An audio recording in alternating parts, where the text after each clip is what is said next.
The unforgiving sun beat down on the dusty main street of Redemption Creek, a place where hope came to die. But on this day, it wasn't just hope that was perishing. It was the dignity of a woman and her two small children. Chained to the saloon's porch like common livestock, Clara Mae Thompson and her young ones were a spectacle of despair. The townsfolk averted their eyes, their silence a testament to their fear. They all knew the price of defiance against the town's iron-fisted ruler.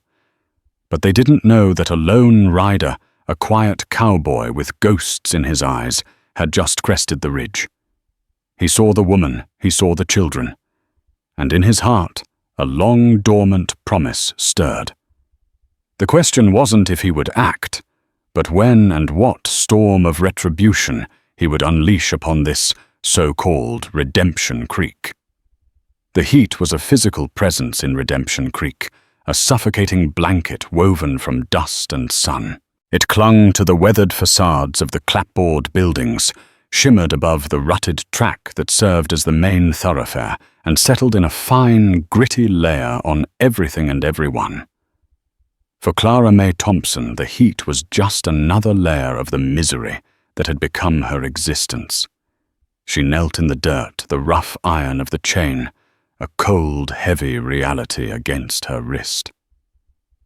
The chain snaked from a thick iron ring, bolted to the porch post of the Gilded Garter Saloon, the town's boisterous beating heart of vice and cheap whiskey. Her children, 6-year-old Thomas and 4-year-old Emily, were tethered to her with a length of rope, their small bodies huddled close to her patched calico dress.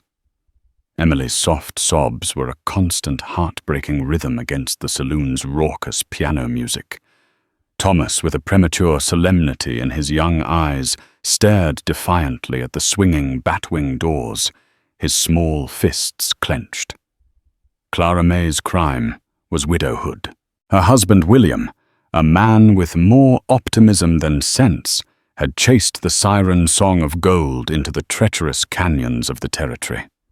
He'd left her and the children in Redemption Creek, a town that William had sworn was on the cusp of greatness.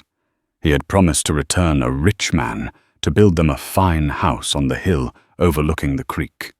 He had returned in a pine box, his body riddled with bullets, another victim of the unforgiving frontier.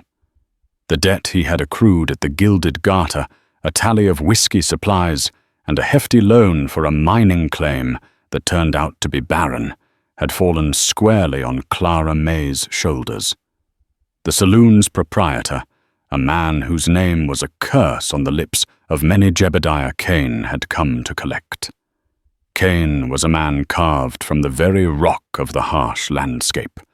His face was a roadmap of greed and cruelty, his eyes small and dark like a pig's. He had strutted onto her small rented homestead a week ago, the deed to her husband's debt clutched in his fleshy hand. He had given her an ultimatum: pay the $500 or... He had let the threat hang in the air, a venomous promise. Clara Mae had nothing. The small amount of money William had left was long gone, spent on food and the rent for their small, dusty plot of land. She had pleaded, begged for more time, offered to work off the debt. Kane had laughed, a sound like gravel grinding together. He wanted to make an example of her. He wanted to show the whole of Redemption Creek what happened to those who couldn't pay their dues to him. So for 3 days, from sunup to sundown, Clara Mae and her children had been chained in front of the Gilded Garter. The humiliation was a physical ache, sharper than the hunger pangs in her belly. The townsfolk, the very people who had shared a kind word with her and William when they first arrived, now scurried past, their gazes fixed on the ground. She saw the flicker of pity in some eyes, the shame in others. But fear was the dominant emotion. Fear of Kane. He owned the saloon, the hotel, and held the mortgages on half the businesses in town. He was the law in Redemption Creek, a law unto himself. The blacksmith, a burly man named Peterson, had once tried to intervene on the first day. He had marched up to Cain, his face a thundercloud of indignation. Cain had simply smiled a chilling, humorless baring of his teeth and gestured to the two hired guns who were his constant shadows. Peterson had retreated. His shoulders slumped in defeat. Clara May's hope, a fragile thing to begin with, had withered and died under the relentless sun. All she had left was a fierce, protective love for her children. She would whisper stories to them, tales of a better place, a place with green fields and cool streams. Her voice a hoarse murmur. She would shield their faces from the sun with her own body, her back burning and blistering. As the afternoon sun began its slow descent, painting the sky in hues of orange and purple, a rider appeared on the horizon. He was a lone figure, his silhouette stark against the vibrant sunset. He rode a powerful buckskin horse, its coat the color of spun gold. The man himself was unremarkable at first glance. He was of average height and build, his face shadowed by the wide brim of a dusty Stetson. He rode into town with a quiet confidence, his movements economical and precise. He didn't gawk at the sight of the chained woman and her children, not like the newcomers who usually rode into town. Instead, a flicker of something unreadable passed through his cool grey eyes. He dismounted in front of the livery stable, his movements fluid and unhurried. He handed the reins to the stable boy, his voice a low, quiet rumble that was almost lost in the evening breeze. He walked down the main street, his spurs a soft, rhythmic jingle against the silence of the gawking townsfolk. He didn't look at Clara May directly, but she felt his gaze a fleeting, intense pressure that made the hairs on her arms stand on end. He stepped up onto the boardwalk and pushed through the swinging doors of the gilded Garter Saloon, disappearing into the den of the man who held her life in his hands. A fragile, almost forgotten tendril of hope, as faint as a desert wildflower, began to unfurl in Clara May's chest. She didn't know who this stranger was, but he was different, and in a town like Redemption Creek, different was the only thing that could ever make a difference. The interior of the Gilded Garter was a maelstrom of noise and smoke. A tinny piano churned out a frantic tune, competing with the boisterous laughter of prospectors and the clinking of glasses. The air was thick with the smell of stale beer, cheap perfume, and unwashed bodies. At a corner table surrounded by his sycophants sat Jebediah Cain. He was holding court, his voice a booming pronouncement that cut through the din. The quiet cowboy, who had given his name as Arthur Corbin to the stable boy, paused just inside the doorway, letting his eyes adjust to the gloom. He was a man who was used to observing, to taking the measure of a place before he made his move. He moved to the far end of the long, polished bar, his back to the wall, giving him a clear view of the entire room. He ordered a whiskey, his voice a low murmur that the bartender had to lean in to hear. Arthur wasn't a man who drew attention to himself. His clothes were plain and functional, his face weathered by the sun and wind, etched with lines that spoke of a hard life. But there was a stillness about him, a coiled intensity that was palpable to those who knew how to look for it. His grey eyes, the color of a stormy sky, missed nothing. He saw the way Cain's hired guns, a hulking brute named Dawson, and a weaselly-looking man with shifty eyes called Calloway, watched the room, their hands never far from their holstered pistols. He saw the fear in the eyes of the saloon girls, their painted smiles not quite reaching their eyes. He saw the desperation in the faces of the gamblers, chasing their losses with a grim determination. He had seen the woman and her children outside. The image was seared into his mind, the woman's defiant posture despite the chains, the boy's fierce glare, the girl's tear-streaked face. It was a scene of casual cruelty, the kind that was all too common in this lawless land. But this was different. This was personal.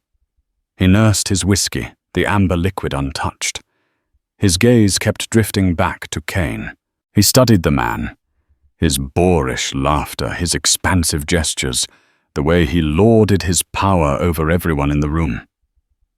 Arthur had been looking for a man like Kane for a long time, a man who had grown fat and arrogant on the suffering of others. The piano player, a man with a perpetually sad expression, stumbled through another tune. A drunken prospector, his face flushed with cheap whiskey, staggered towards the piano and began to sing along in a tuneless bellow. Kane, annoyed by the interruption to his pontificating, barked an order. Dawson, his massive frame moving with surprising speed, grabbed the prospector by the collar and hauled him towards the door.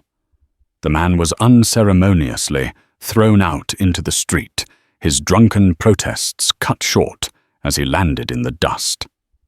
Arthur's jaw tightened. He had seen enough. He finished his whiskey in one smooth motion, the fiery liquid doing nothing to warm the cold resolve in his gut. He placed the empty glass on the bar and turned to leave. As he reached the swinging doors, he paused. He looked back at Kane, who was now laughing at the prospector's misfortune. Their eyes met for a fleeting second. In that moment, a silent challenge was issued, a promise of a reckoning to come. Arthur stepped out into the cool evening air. The sun had finally dipped below the horizon, leaving the sky a canvas of deep indigo and pale stars. The air was cooler now, but the image of the chained woman and her children still burned in his mind. He walked towards the general store, his steps measured and purposeful. He had a plan, a dangerous one, but it was the only way. He was not a man given to grand gestures or heroic pronouncements. He was a quiet man, a man of action.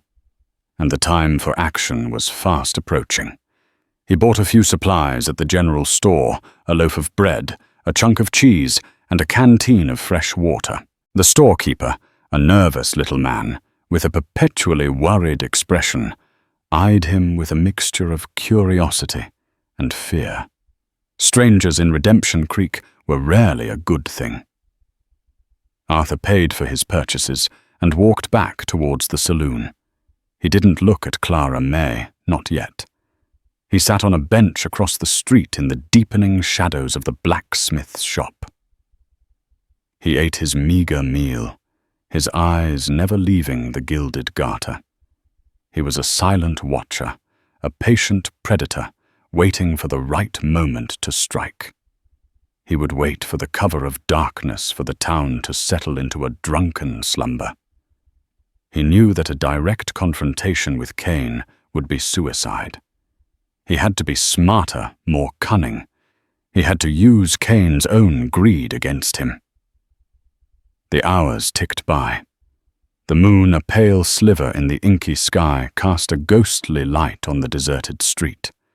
The music from the saloon grew louder, more frantic as the night wore on. Finally, one by one, the lights in the town's windows began to go out. The time was coming. Arthur rose from the bench, the shadows swallowing him whole. He was a ghost from a past that Kane had long thought buried, a past that was about to come back to haunt him with a vengeance. The name on the wanted poster was faded, the paper yellowed and torn, but Arthur could still make out the crudely drawn likeness of himself. Arthur Corbin, wanted for murder, $500 reward. The poster was a lie, a carefully constructed fabrication by the man who had stolen his life, the man who now called himself Jebediah Kane. 5 years ago, Arthur Corbin and William Thompson had been partners, their bond forged in the crucible of the unforgiving wilderness. They were chasing a dream, a whisper on the wind of a vein of gold, so rich it would make kings of them both. They had found it in a hidden canyon, nestled deep in the heart of the territory. The gold was real, a glittering promise of a future free from hardship and want. They had been celebrating their discovery, their voices echoing in the stillness of the canyon when they were ambushed. There were 3 of them, their faces masked by bandanas, but Arthur had recognized one of them. He had seen the man's distinctive silver-inlaid Colt Peacemaker, a gun he had seen in the hands of a rival prospector, a man named Jeremiah Jeb Kane. Kane had been sniffing around their claim for weeks, his eyes gleaming with a covetous hunger. The shootout was brutal and swift. William, a better dreamer than a fighter, had fallen first, a bullet in his chest. Arthur, a veteran of the war between the states, had fought back with a ferocity born of desperation. He had taken down 2 of the ambushers, but a bullet had torn through his side, sending him tumbling into the darkness of a ravine. He had lain there for days, drifting in and out of consciousness, his lifeblood seeping into the thirsty earth. When he had finally regained his strength, he had crawled back to their camp. William was gone, his body likely buried in a shallow, unmarked grave. The gold was gone, and the map, the precious map that detailed the location of their claim, was gone too. All that was left was a single, blood-stained letter. A letter William had been writing to his wife, Clara May. A letter filled with promises of a bright future. A future that had been stolen from them both. Arthur had spent the next 5 years in a haze of pain and grief. He had healed his physical wounds, but the scars on his soul were deeper, more ragged. He had drifted from town to town, taking odd jobs, his past a constant heavy shadow. He had learned that Jeb Kane had disappeared only to resurface in a dusty little town called Redemption Creek. His name changed to Jebediah Kane, his pockets lined with gold. The news had been a spark in the embers of Arthur's soul, a spark that had reignited the fire of his long-dormant quest for justice. He had ridden for Redemption Creek, the blood-stained letter, tucked safely in his saddlebag, a silent testament to a promise he had made to his fallen friend. He would not rest until he had cleared his name, until he had reclaimed what was rightfully William's, and until he had made Jebediah Kane pay for his treachery. Now, as he stood in the shadows of the blacksmith's shop, watching the gilded garter, the memories of that day washed over him as vivid and painful as if it had happened yesterday. He could still hear William's last gasping breath, could still see the glint of triumph in Kane's eyes as he stood over him, the stolen map in his hand. He had a copy of the map, a rough sketch he had made from memory during his long, slow recovery. It was his only proof, his only leverage against a man who had become a king in his own small, dusty kingdom. He had to be careful. Kane, or Kane, as he would always be to Arthur, was a cunning and ruthless man. He had built his empire on a foundation of lies and blood, and he would not hesitate to kill again to protect it. Arthur's plan was a dangerous gamble, a high-stakes game where the price of failure was his life. But he was not afraid. He had already lost everything once. He had nothing left to lose. He was a ghost, a spectre of vengeance, and he would not fade back into the shadows until he had brought the light of truth to the darkness of Redemption Creek. He looked across the street at the chained woman and her children. They were the living embodiment of Kane's cruelty, a constant public display of his tyranny. They were also the key. By helping them, by freeing them from their bondage, he would be striking a blow against Kane, a blow that would resonate through the entire town. He would not use his gun, not yet. He would use something far more powerful, something that Cain, in his arrogance, would never expect. He would use the truth. He would use the past. He would use the stolen map and the blood-stained letter to unravel the web of lies that Cain had so carefully woven around himself. The moon climbed higher in the sky, its pale light illuminating the deserted street. The time for waiting was over. The time for redemption had come. Arthur Corbin, the silent watcher, the ghost of a forgotten past, stepped out of the shadows and began his long, slow walk towards the gilded Garter Saloon, his heart a cold, hard knot of resolve in his chest. He was ready to face the devil and demand his due. The last of the drunken patrons had stumbled out of the gilded Garter, their boisterous laughter fading into the night.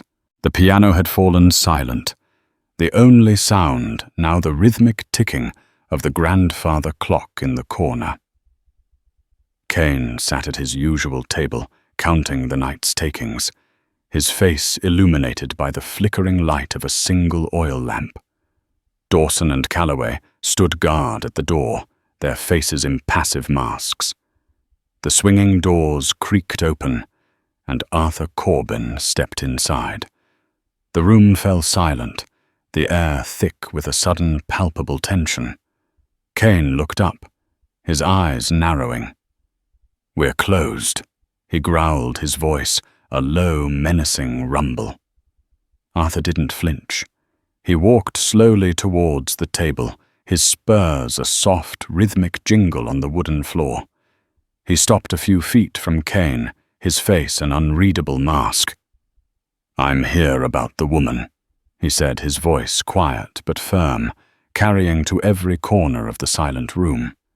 Cain leaned back in his chair, a smirk playing on his lips. "The widow Thompson. She's not for sale. Everything has a price," Arthur replied, his voice still quiet, but with an underlying edge of steel. "I want to pay her husband's debt." Cain laughed, a harsh, grating sound. You look like you ain't got 2 nickels to rub together."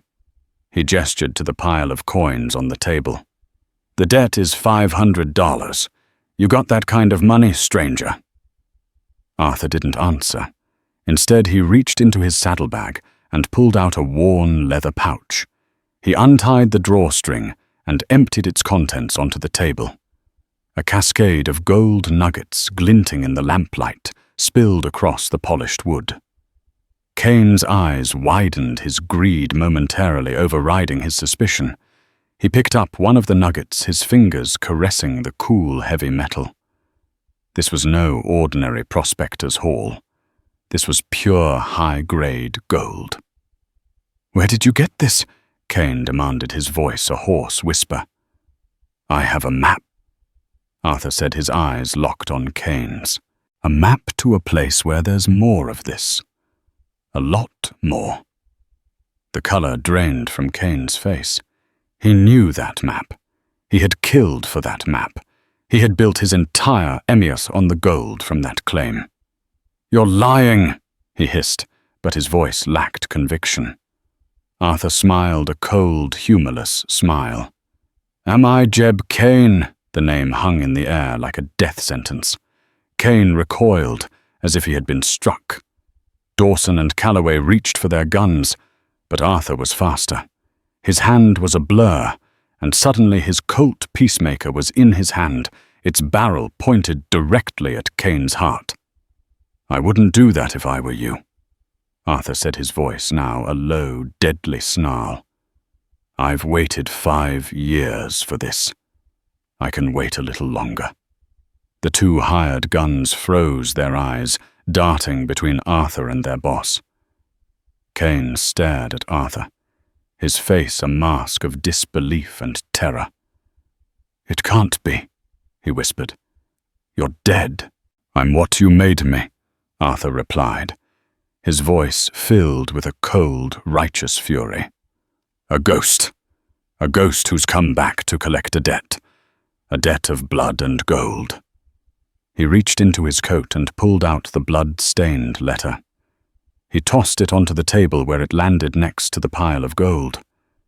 William Thompson's last words, he said, his voice thick with emotion. He wrote them to his wife, the woman you have chained outside like an animal. Kane stared at the letter, his face ashen. The past had come back to haunt him in the form of a man he had left for dead. "What do you want?" Kane stammered, his bravado gone, replaced by a raw, primal fear. "I want what's mine," Arthur said, his voice a low, dangerous growl. "I want what was William's, and I want to give you a chance to win it all back." He gestured to the deck of cards on the table. "A game of poker," he said, his voice dropping to a whisper. "One hand, winner take all. My map, my silence against your saloon, your gold, and the woman's freedom." Kane stared at him, his mind racing. It was a mad proposal, a desperate gamble. But what choice did he have?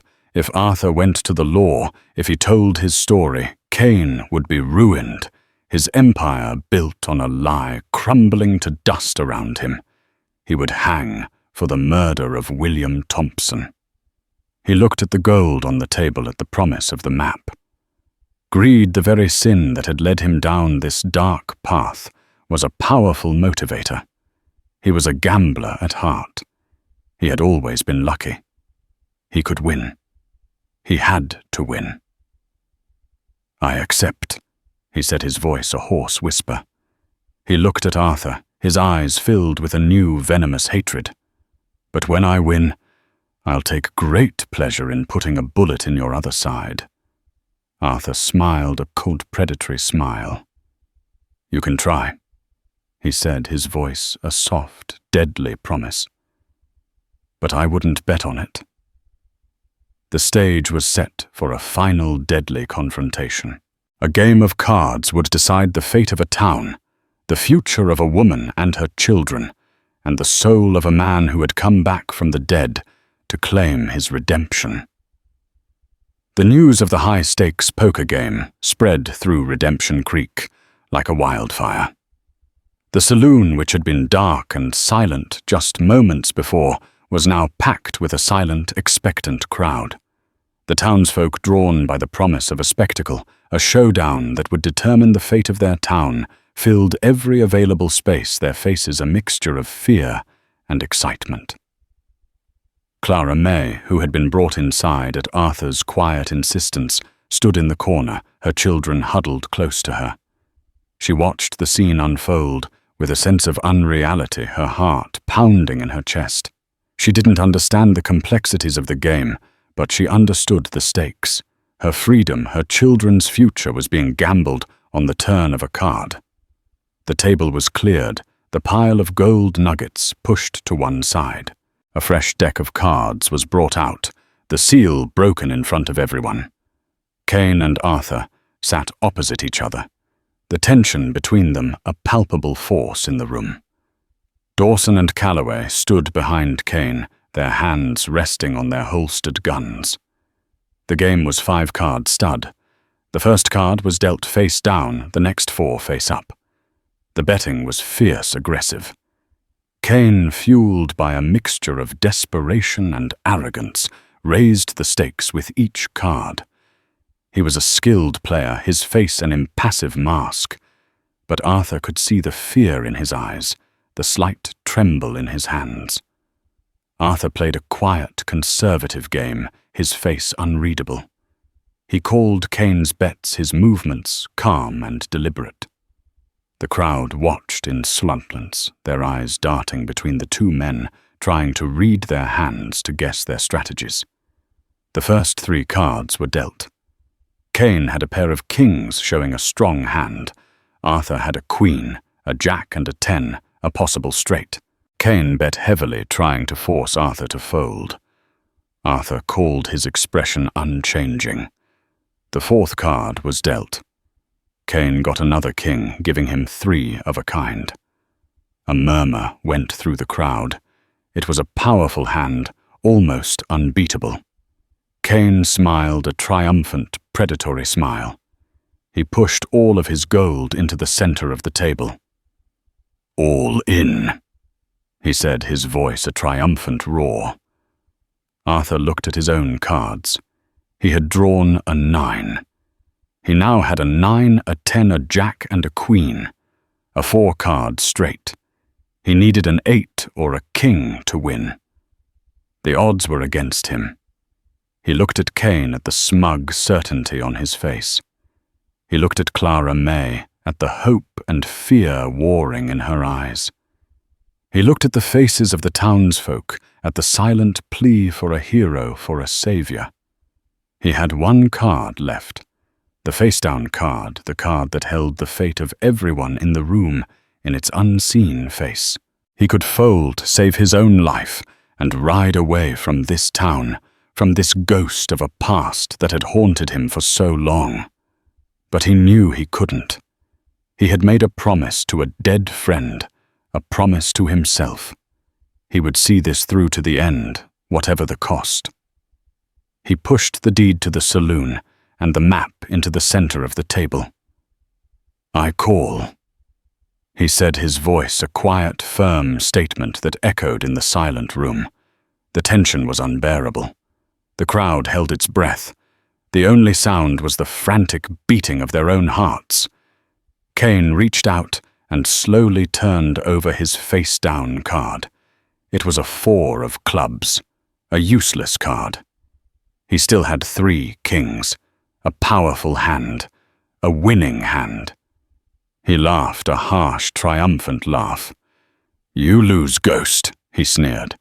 "Now I'll take my saloon, my gold, and my pleasure in sending you to hell." Arthur didn't move. He looked at Cain, a strange, almost pitying expression on his face. "You were always a greedy man, Jeb," he said, his voice soft. "You always overplayed your hand."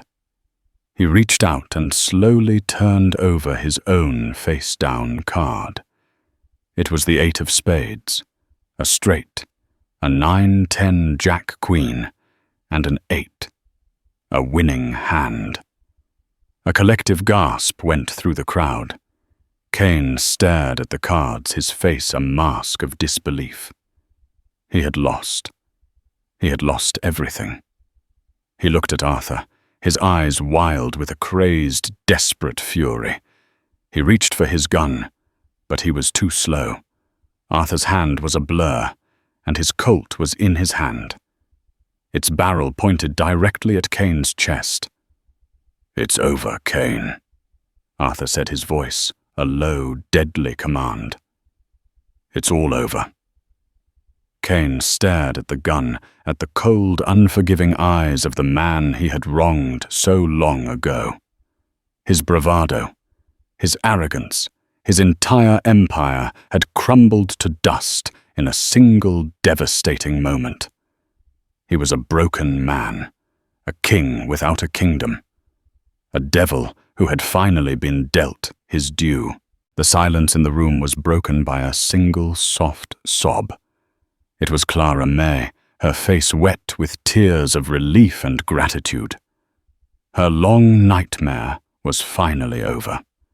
The price of her freedom had been paid not with gold, but with courage, with justice, and with a hand of cards that would go down in the legends of Redemption Creek as the Devil's Hand. The silence that followed the reveal of Arthur's winning hand was absolute, a vacuum that sucked the very air from the gilded garter. For a long moment, the only movement was the slow curl of smoke from the oil lamp, its light glinting off the pile of gold nuggets that now belonged to the quiet stranger. Jebediah Cain stared at the cards, his face a grotesque mask of disbelief. The 3 kings he had held with such arrogant certainty now seemed to mock him paltry jesters in the face of Arthur's straight. The flush of triumph had drained from his features, leaving behind a pasty, slack-jawed horror. His empire built on a foundation of murder, and gold had been wagered and lost on a single, impossible hand. The spell of silence was broken not by a word, but by the collective exhale of the townsfolk who lined the walls.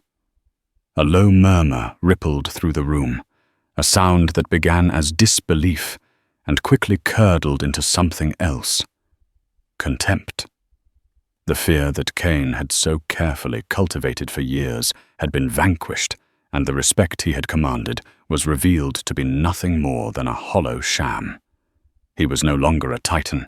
He was just a man, a cheat and a bully who had finally been bested. Cain's wild eyes darted around the room, searching for his hired guns for the familiar sight of Dawson and Calloway's loyalty. But their places by the door were empty. They had melted into the night, abandoning their master as rats flee a sinking ship. He was utterly terrifyingly alone. A tremor started in his hands, a violent shudder that shook his entire body. His gaze locked on Arthur, a desperate, hateful plea, warring with the raw terror in his eyes. He opened his mouth to speak, but only a dry, rasping sound emerged. In a final desperate act of defiance, his hand twitched towards the silver-inlaid colt at his hip. But Arthur's reaction was like lightning. The barrel of his peacemaker was leveled at Cain's heart before the man's fingers had even brushed the handle of his own gun. "It's over, Cain." Arthur set his voice a low final command that cut through the rising clamor of the crowd. The town sheriff, a man named Beasley, who had long served as Cain's timid puppet, had been frozen in the corner. Now he looked at Arthur's unyielding stance, at the faces of the townsfolk no longer cowed but emboldened, and a flicker of long-dormant duty stirred within him. He straightened his shoulders, his hand moving to rest on his own weapon, not in opposition, but in affirmation. He stepped forward, the crowd parting for him. "Jebediah Cain." Beasley said, his voice surprisingly firm. "I believe there's a 5-year-old federal warrant for a man named Jeb Cain for murder and claim jumping in the Black Tooth Canyons. Seems your luck and your name just ran out." He drew his pistol, the click of the hammer being pulled back, echoing the final nail being driven into Cain's coffin. "You're under arrest." Cain stared at the sheriff, as if seeing him for the first time, his mind unable to process this ultimate betrayal. Defeated, he slumped in his chair, a broken husk of the tyrant he had been only an hour before. Beasley roughly pulled him to his feet and led him away, the silent, scornful eyes of the townspeople following his every step. Arthur watched them go, his expression unreadable, before holstering his weapon. His work was done. He turned his attention to Clara May, who stood near the back wall, her children clinging to her skirt, her face a canvas of shock relief and overwhelming gratitude. He walked towards her, his spurs jingling softly in the now quiet room. He retrieved a small iron key from Cain's abandoned coat and knelt before her. He didn't speak as he unlocked the heavy shackle from her wrist. The iron fell to the floor with a dull thud, a sound of finality. Raw red marks circled her skin where the metal had chafed, a physical reminder of her ordeal. He gently took her hand and placed the deed to the gilded garter saloon in her palm. "This is yours now," he said, his voice softer than she had ever heard it. He then pressed the worn, folded map into her other hand. "And this is what your husband died for. This is his legacy to you and your children." Clara May looked down at the documents, her fingers trembling as they brushed against the crisp paper of the deed and the soft, worn parchment of the map. I can't," she whispered, her voice choked with emotion. "This is too much." "It's what's right," Arthur said simply. He then reached into his own coat and pulled out the blood-stained, fragile letter. He handled it with a reverence that spoke of its long journey. "He wrote this for you," he said, his voice thick with a sorrow he had carried for 5 years. "The night before, he wanted you to have it." With trembling hands, Clara May took the letter. She unfolded it carefully, her eyes scanning the familiar handwriting of her beloved William, the words blurred by the tears that now flowed freely. "My dearest Clara," it began. "The starlight here is almost as bright as your eyes. We've found it. Our future is secure. Soon I will come home and build you that house on the hill, a place where our children can run free." She could read no more, her sobs overwhelming her. She clutched the letter to her chest, a final precious piece of the man she had loved. Arthur gave her a moment, his gaze directed at the floor, offering a quiet respect for her private grief. When her sobs subsided into quiet tears, he straightened up, the familiar mask of the drifter settling back over his features. He had delivered his justice. He had honored his friend. The ghosts could rest now. He turned to leave. "Wait." Clara May's voice cut through the air, stronger now. "Where will you go?" Arthur paused at the swinging doors, his back still to her. "Don't know," he said, his voice a low rumble. "The trail goes on. There's always another town." "Stay," she pleaded, stepping forward. "You can't just... You brought the rain. You can't leave before we see what grows. This town needs men like you.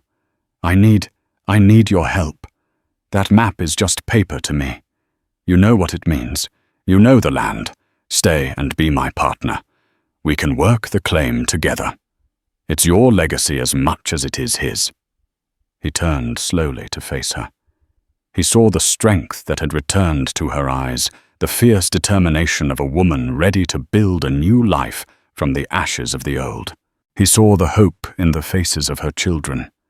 He had come to Redemption Creek as a storm of vengeance, a force of destruction meant to tear down one man's world. He never considered what might be built in its place. For the first time in 5 years, the thought of the lonely trail ahead held no appeal. The silence of the wilderness, which had once been his sanctuary, now seemed only empty. He didn't answer. He simply looked at her, and in his quiet grey eyes, she saw not the ghost of a vengeful past, but the faint, flickering light of a possible future. The sun was rising on a new day in Redemption Creek, and for Arthur Corbin the dawn was breaking on a life he had long believed was lost to the darkness. The first light of dawn crept over the serrated peaks of the distant mountains, spilling a soft golden glow into the main street of Redemption Creek. It was a light that felt different from the harsh, unforgiving glare of the days before. The oppressive weight of fear that had settled over the town like a shroud had lifted, leaving behind a silence that was not empty, but filled with a fragile, burgeoning hope. Arthur Corbin stood by the window of the room he'd taken at the Hotel Kane's hotel, now Clara May's hotel. He hadn't slept. The quiet that he had craved for 5 long years felt foreign, almost unsettling.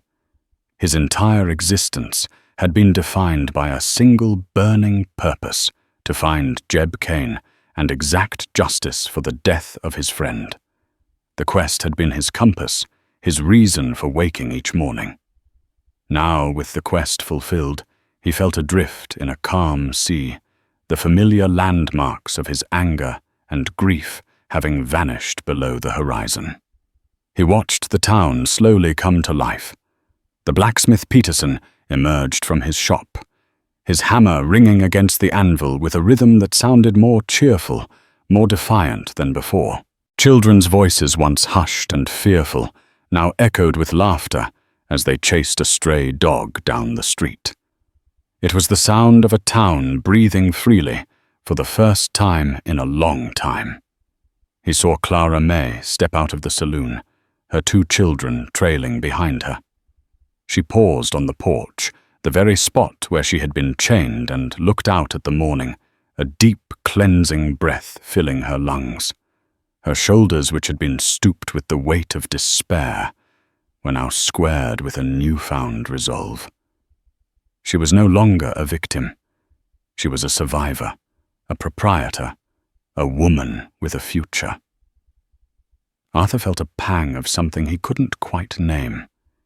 It was a mixture of admiration, pride for his friend's wife, and a profound sense of dislocation. He was a ghost in this new world, a relic of a violent past that had no place in this peaceful dawn. His instinct, honed by years of drifting, was to saddle his buckskin and ride away to disappear into the vast, anonymous wilderness before the sun was fully risen. He was a storm that had passed, and storms were not meant to linger. Later that morning, Clara May found him at the livery, checking the shoes on his horse. Her presence was quiet, respectful of his solitude. "Leaving so soon?" she asked, her voice soft. "It's what I do," Arthur replied, not looking up from his task. "The wind blows, I move on." "The wind has been still this morning," she countered gently. Thomas and Emily stood by her side, watching him with wide, curious eyes. Thomas, who had been so fierce and protective, now seemed simply shy, his defiance replaced by a quiet awe. "I came to tell you," Clara May continued, "that I'm changing the name of the saloon. It won't be the Gilded Garter anymore. It will be the Thompson Hotel and Eatery. I'm going to scrub it clean from the floorboards to the rafters. No more gambling, no more cheap whiskey. It's going to be a place a family can come to." Arthur finally looked at her. He saw the determination in her eyes, the strength that had been there all along, hidden beneath layers of grief and humiliation. He saw William in her resolve, in her dream of building something good and lasting. "That's a fine idea, Clara May," he said, his voice a low rumble. "William would have liked that." "I also wanted to ask you about the map," she said, pulling the worn parchment from her pocket. "I don't know the first thing about mining claims, or where this canyon even is." Here was a reason to stay, a practical, logical reason that his drifter's soul could latch onto. It was a task, a problem to be solved. He took the map, his rough fingers tracing the familiar lines he had sketched from memory so long ago. The memories were still sharp, still painful, but the burning anger had been replaced by a quiet sorrow. "It's in treacherous country," he said, his voice all business. "The Black Tooth Canyons. It's a hard ride, harder still to get the right equipment in there. You'll need a team supplies blasting powder. It's not a one-person job. It's not even a two-person job." "Then help me," she said, her gaze direct and unwavering. "Don't do it for me or for the memory of William. Do it for yourself. I'll give you a full partnership. Half of whatever comes out of that ground is yours. You earned it." The offer hung in the air between them, a tangible thing. It wasn't just an offer of gold. It was an offer of a home, of roots, of a stake in the future. It was everything he had told himself he didn't want, everything he had run from for 5 years. Before he could answer Peterson, the blacksmith approached them, his broad face beaming. "Mr. Corbin," he said, his voice full of respect. "The whole town is grateful. We're taking up a collection, a way of saying thanks." Arthur shifted uncomfortably. He wasn't a hero. He was a man who had settled a personal score. "That's not necessary," he said gruffly. "Nonsense," Peterson boomed. "You gave us our town back. The least we can do is show our appreciation." He looked from Arthur to Clara May, a knowing smile on his face. "And Mrs. Thompson, if you need any help fixing up that saloon, you just say the word. There's not a man, woman, or child in this town who wouldn't be proud to lend a hand."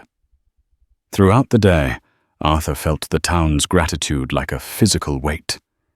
People nodded to him on the street, tipped their hats.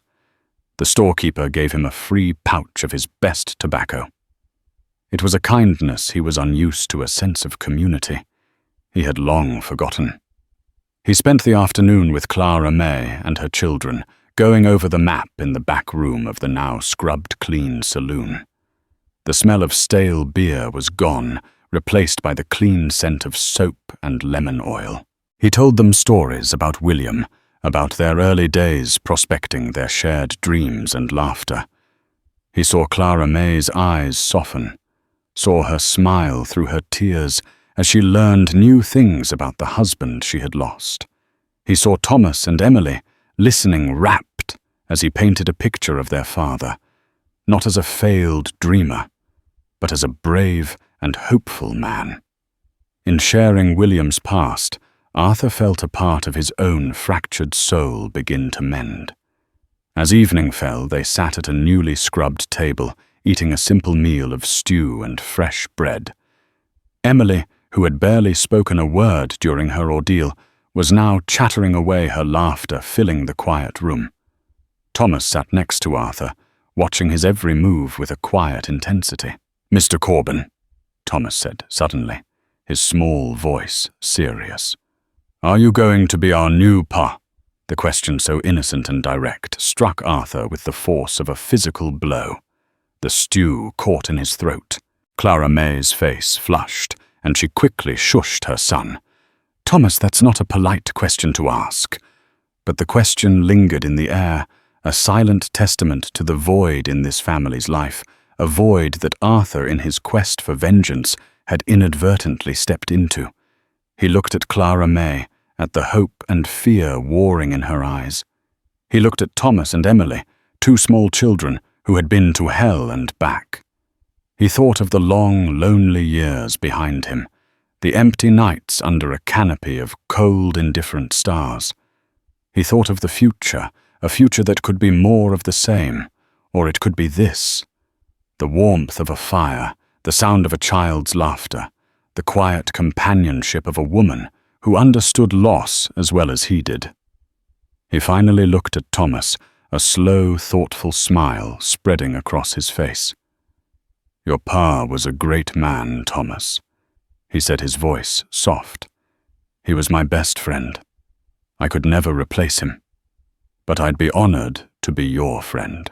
I'd be honored to stay and help your ma build the future he wanted for all of you." He then looked at Clara May, his grey eyes locking with hers. "I accept your offer, Clara May," he said, his voice firm and clear. "I'll be your partner. I'll stay." A single tear traced a path down Clara May's cheek, but it was a tear of pure, unadulterated joy. The weight of the past had finally been lifted, replaced by the weight of a new beginning. It was a good weight, a solid weight, the kind a man could build a life on. The quiet cowboy, the ghost of Redemption Creek, had finally found a reason to stop riding. He had found his home. A single act of courage can ripple through a community, washing away the dust of fear and despair, to reveal the bedrock of hope that lies beneath. The story of Arthur Corbin and Clara May Thompson is a powerful reminder that even in the most lawless of times, when evil seems to hold all the cards, the quiet strength of a righteous heart can still win the day. Their tale is not just about revenge, but about redemption, the restoration of honor, and the enduring power of a promise kept. It shows us that true wealth isn't measured in gold, but in the freedom of the oppressed and the dawn of a new beginning. If this story of justice in the Old West resonated with you, please give this video a thumbs up to help us reach more listeners. Share it with someone who appreciates a tale of courage and redemption. And don't forget to subscribe to our channel and hit the notification bell so you never miss another story from the dusty trails of history. Thank you for listening.